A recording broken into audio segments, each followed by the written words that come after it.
saying goes, necessity is the mother of invention, and that is what motivated our next guest, Patty George-Geverink.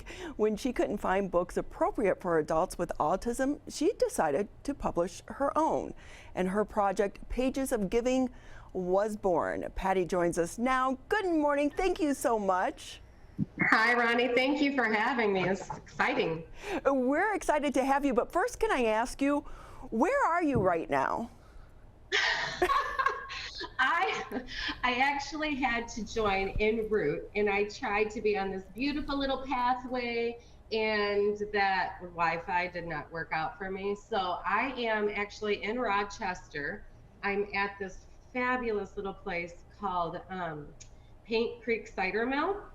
They have an amazing trail that just goes on forever out here that's absolutely beautiful. And my morning started in this area, and so I thought I would come and take advantage of this place to do this. So Patty, we were envious of your background. It's a pretty cool little building. I'm really glad that they let me in here. Hey, so I'm excited to talk about this project. Hannah Ritchie, who we had on earlier this week, recommended that we reach out to you. Tell us more about Pages of Giving. Well, I worked for a special needs day program here in Rochester. And I was introduced to that by my cousin John, who has autism, and that organization did tons of stuff for him. And when we assumed responsibility for him, I had noticed that, you know, what the place was and how great it was. And I wanted really badly to get involved, and I twisted everything around. I even started a housekeeping business so that I had time to be involved in what they had going on, because it was such an amazing place. And that led to me being employed there. And when I was employed there, we did morning devotions for our meetings in the mornings. And I couldn't find material that was simplistic enough to discuss with my participants, and that wasn't filled with like children's graphics or weren't really childish. And some of them were quite bothered by that. They didn't really want to have any part of the discussion because they've seen the children. They don't want to be treated like children. They don't want to be assumed as children. And so I swore that one day I would do a project to where I was making a book for them that was fit for them. And then when the pandemic hit, I had to go home and be with the family and take care of all of the other things that, you know, we all had to deal with throughout the pandemic. And that's when I started dabbling around with kind of computer graphics. And I realized that I was capable of making this book. And so I jumped right on it. The book came through really well, and it kind of sparked a whole thing for me. So without working, I wasn't able to continue to give financially to Dutton Farm. And so it was really important for me to keep giving back for as much as they've done for our family. And so I decided that this would be book projects, to where I would share profits with Dutton Farm for every book that was sold. And I had such a great response for that, I decided to just kind of keep rolling with it. So now we have our second round of books, and we will be working on our third very soon. This is amazing to me. What was it like for you to try to teach yourself how to get on the computer, make a book, and then take it to the next level? I have always, I've allowed myself to feel inadequate for a lot of years because I didn't have a college education. And I didn't assume that I would ever be able to do anything like this without a million people, you know, pushing me along the way. But when you're sitting at home and you have nothing to do, you figure it out. So what happened for me was when my husband and I plan on going completely remote and traveling by the 1st of next year. And so in the midst of that, it was kind of trying to plan and figure out how are we going to support ourselves while we're out on the road. and what good can we bring into the world. I don't have any interest in doing anything unless it helps somebody somewhere down the line. And so we come up with a million different ideas and a million different things that we think that we're going to go and try to pursue. But I'm sorry, getting background noise. The people are coming in. That's okay. Sorry, It's okay. It's a casual conversation. We're all good. It's real life, Patty. Okay, so anyway, we decided that these books were going to be kind of how we were going to do this. And so with this book, the first one being with Dutton Farm and proceeds going to help them, the second round of books is going to a more personal nature, to where it's helping out my nephew who needs some extra therapies and things like that for ADHD.